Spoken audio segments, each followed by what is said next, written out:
Have you ever needed to measure the distance between 2 points, but didn't want to download extra apps or manually calculate it? Well, today I'll show you a simple Google Maps trick that lets you measure any distance in just 1 second. Yes, 1 second. And it works on both Android, iPhone, and even desktop. Let's get started. First, open Google Maps on your phone. Find any location on the map, your house, a landmark, a building, anything. Now, here comes the secret step. Tap and hold anywhere on the map until a red pin drops. At the bottom, you'll see the name of the location you just pinned. Tap it and scroll down until you see the option called Measure Distance. Once you tap it, Google Maps instantly enters measurement mode. Now, simply drag the map to your second point, and boom, Google Maps will automatically show you the exact distance in meters or kilometers. The best part? It updates live as you move the point around, so you can measure straight lines, long curves, walking shortcuts, or even the distance from one city to another. But wait, there's more. You can also measure multiple points, not just one line. Just tap the Add Point button, and Google Maps will create a new segment. This is incredibly useful if you're tracking jogging routes, estimating travel paths, or checking how far a delivery route really is. And yes, you can do this in 1 second once you know where the button is. Pin, measure distance, drag. That's it. If you're using Google Maps on desktop, the process is even easier. Right-click anywhere on the map,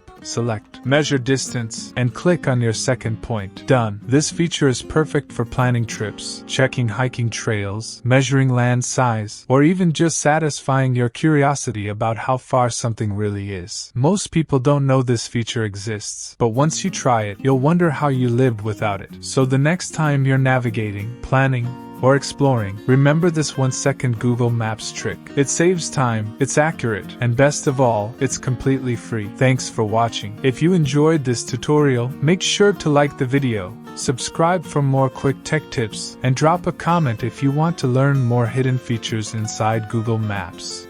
Thanks for watching. If this video was useful for you, make sure to subscribe so you never miss our upcoming content.